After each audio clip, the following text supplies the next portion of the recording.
Welcome to part 2, selling and branding place. So here we're going to extend the kind of nature-culture dichotomy and the areas where it blurs and talk about the way places are sold and branded. So in the previous unit on place and non-place, we talked about the ways in which places are formed through ritual and behavior and where consumption happens. So this week, this year, we want to twist that relationship a bit to look at the way places themselves are branded and consumed. We talked a little bit about that in the previous part where we talked about the beach and camping and nature and authentic experience. And so in all those examples, the Grand Canyon is what's being sold there, right? And more infrastructure is being built to make it more and more accessible so it can be sold to more and more people who will visit, I presume, buy air tickets, park passes, or drive their cars, stay in local hotels or camping grounds, etc., etc., etc. So can place be consumed in that sense? If place is a feeling of belonging, a feeling of community, can it be consumed? Can it be sold? And I guess the answer is sort of yes. And does it mean place is sold? And if so, if it's sold, what are consumers buying and who gets the money? And I think tourism is a good example. So in the previous part that the endorsements, images, and advertisements that try and sell place to visitors are just an easy way to look at, here's how place gets sold. Yeah. I think the example of the Grand Canyon is interesting, what's being sold. It's like the feeling of awe is being sold as much as the place. But here's some infrastructure to make it more awesome. Yes. And imagine if you go there and don't feel awe. There's so much pressure from the people. Like, isn't this awe?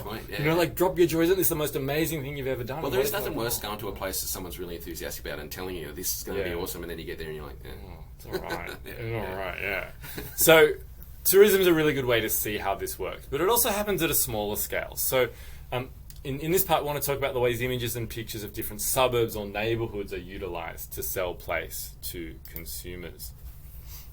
Real estate advertising is a really great example of this. And while you might not think of real estate when you think of consumption in everyday life, I mean, how many of us are buying property every day or even ever? Real estate perpetuates and circulates desires about where to live and how it reflects things about individuals and communities.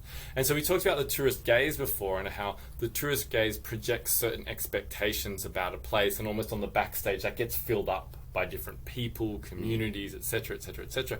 Real estate often does the same thing. It projects certain ideas about an area or a neighborhood, and then it kind of gets filled in back to kind of keep that value stable. So this relates not just to class and upward mobility. So for example, you live here and you've made it in life, but also to what Silver and Clark refer to as scenescapes in their book from 2016 of the same name, which gives us a really great idea about how place is extended to capture sort of scenes and difference. And I'll talk a little bit about what they mean. So they say that Silver and Clark bring together sort of two common usages of the word scene. So a scene is a shared interest in something, like the punk scene, the hiking scene, the craft beer scene, the knitting scene, some kind of scene. We use it all the time. Surf, skate. Yeah, that's my scene. I'm part of that scene. I know what's happening in that scene. Or that's not my scene. I don't have anything to do with that. I don't want to be a part of that scene, right?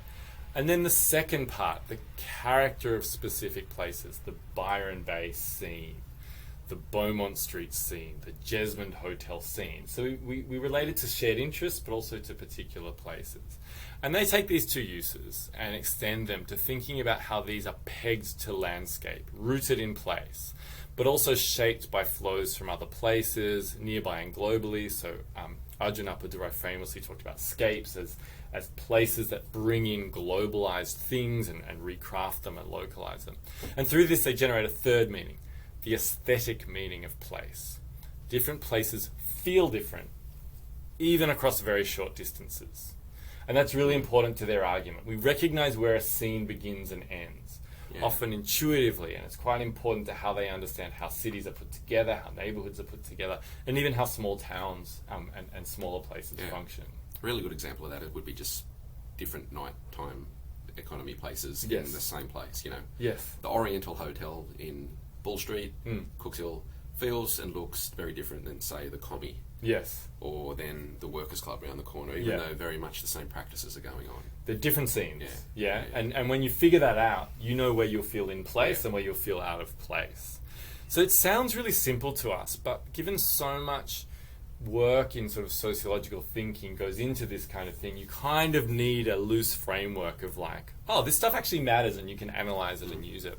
So Silver and Clark also argue that scenes are laboratories of consumption. So scenes aren't just important for belonging, but they're really important for consumption. So they're both consumed and places where consumption happens. So they argue that scenes are remarkable in that A, they're possible at all. Like the fact that they exist is pretty remarkable, that there's all this consistent behavior when they haven't been set up and orchestrated by some overarching powerful actor that says jazz music will happen here, punk there, vegan food there, for example. What happens if someone tries to do that is they never work. They never work, right? There, yeah, exactly. And we see so many acts of mimicry that try and recreate scenes where they don't belong. Yeah. So when they're co-opted, they often die or fail. Yeah. Exactly. Yeah. Exactly. And then the second, that we can recognize and differentiate among them and see they matter for things we care about, like why some people and places are more economically successful than others, why we feel comfortable in some scenes and not others, how scenes are mobilized to sell and brand neighborhoods, and I think to your example, why they often just fail completely. You know, Adelaide, I'm not being mean to Adelaide. If anyone's from Adelaide listening to this, there's nothing to do with that. It was just the first example of my head. Adelaide wants to create a film scene and has tried to do different festivals and things like that, but has it worked and has it taken off, and why? These are quite mysterious things, but they don't stop lots of money, lots of labour, lots of effort going to try and making them happen. So this relates to branding. So let's just zoom back a little bit out of small scenes and think of the way contemporary cities themselves are branded. Cities that need little branding or can afford to brand smaller patches, like New York, Tokyo, Shanghai, Rome, these kind of cities, maybe even Sydney, they don't have to put a lot of effort into branding, but they might brand certain areas or certain festivals or certain other smaller elements of them. But most of the furious activity around branding cities is in second-tier cities. So cities that are either poised to reinvention, to attract visitors, that want to attract investment and other capital, or bring in a different class of residents, for example. And so you see so much activity about branding whole cities in that they're not the most well-known, but they're almost in that sort of next level down, or even down. Yeah, those large global cities don't need to compete as much because people have to go there anyway. Yes. They may compete for, whether they get the Amazon headquarters there or something, but other than that, they're not really competing for tourists, but like they are, say, between Copenhagen and Stockholm, as much as they would be between New York and London or Tokyo. Exactly, and like you can have never been to Paris, but you have an idea about it in your head. You have a sense of the place from the imagery you've kind of constantly had on it, and the way in which its kind of scenes are presented to us in popular culture, in advertising, and just kind of in our cultural memory bank. But other cities, like say Toulouse or Montpellier, have to think of different ways in which they can show themselves as worthy and worth visiting. And the way they're in pop culture now, like those global cities are so omnipresent. I mean, do we need another show or novel set in New York? But like they become this kind of cultural language that like people can then understand the references to them very quickly, and that becomes lubrication for selling them because there's a shared understanding of them going on. And if you're out of that circuit, how do you brand place? And I think that's where so much interesting kind of social work happens. So rebranding is also really interesting. So efforts to change the way a city's perceived. So not for it to necessarily show up, but to show up differently. And that's a very important aspect of this, particularly for cities with an unglamorous reputation as being very industrial, dangerous, intolerant, or just boring. Newcastle, for instance, which I'm not saying is any of those things, but the city's gone through extensive rebranding efforts to try and say, we're not really industrial anymore. It's not as dangerous as you think. It's more diverse than you think, and lots of exciting stuff happens here. And when we bring people here to do seminars and stuff like that, they're constantly surprised by what's going on in Newcastle, because they still tend to have the kind of 90s BHP kind of stereotype of what it is, and then they come here and they see all the restaurants and beaches and and especially if they're Australian, they have those ideas. If they often come from overseas, they're kind of a bit neutral. I had a visiting scholar from the US here in the first year I was living in Newcastle, and he's like, this is just the most wonderful place in the world, because he had no preconception about it. He's like, why isn't it exploding with people, which it kind of is. Anyway, there are hundreds of cities like this globally. I mean, hundreds. And there's layers and layers of these cities who are trying to compete. And as the core of urban economies shifts from industry to services, branding, giving places identities, become really important. this is an example of the City of Newcastle's webpage, and it's pretty fascinating.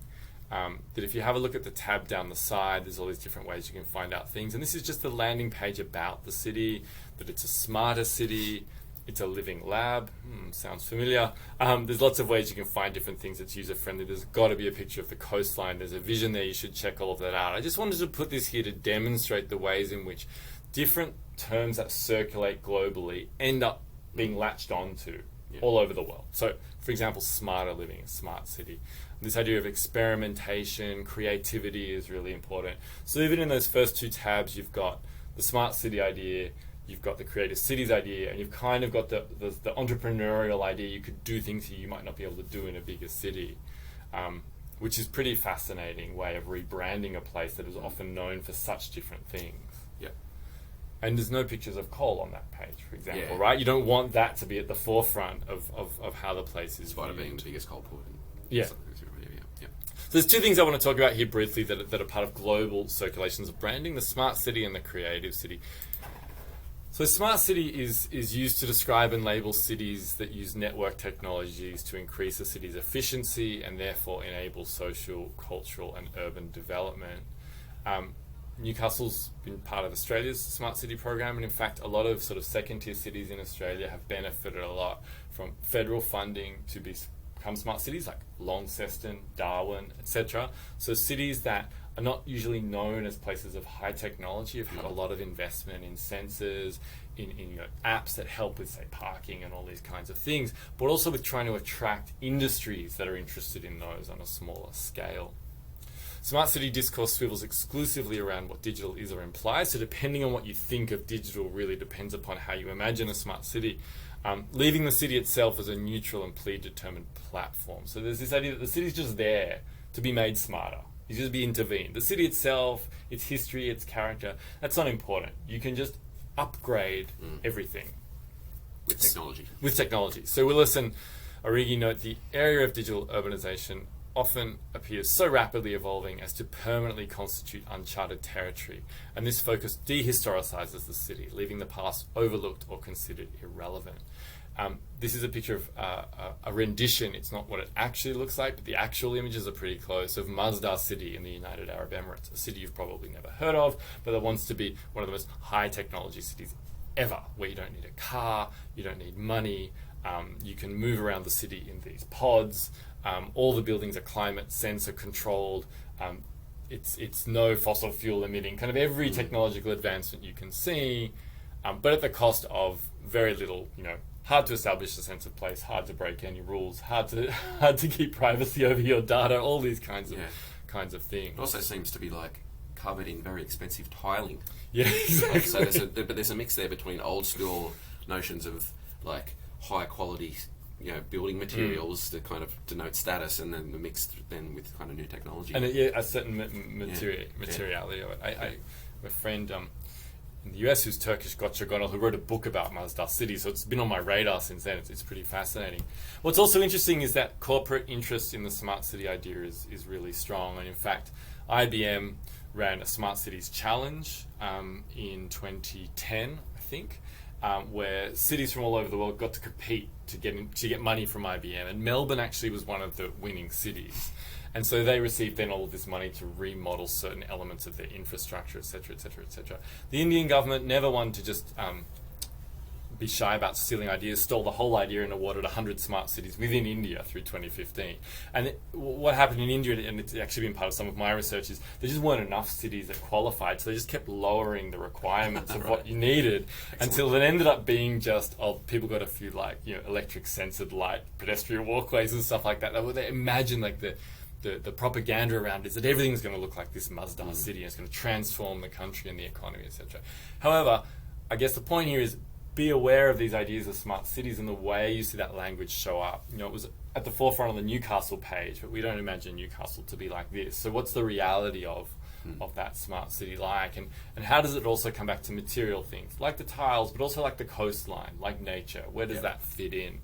But it's a really important way that cities get branded. And no one wants to be an unsmart city, right? Or an analog city, or a dumb city. Or an uncreative city. An uncreative city. So stupid city. Stupid city. The second idea that's really powerful in branding cities is the creative city, and it's in the reading, Vanolo's reading about Turin. It's a really great reading. The creative city is linked to representations linking a city's economic success to the presence of artists, intellectuals, and members of the creative milieu or the creative class. That's a term that was popularized by Richard Florida almost 20 years ago, and it's used all the time. It's this very seductive imaginary that all these creative types are going to come and revive the economy, which depends a lot on the idea that conventional consumption patterns are changing. People aren't just buying things from malls. They're going to buy stuff from artistic, creative people who are producing things in place. Very much linked to gentrification, which we'll talk about in the course as well. Absolutely. And sin is a big harbinger, and an ironic harbinger in a sense, because many of the people in these industries can no longer afford property in the places they've been attracted to be creative.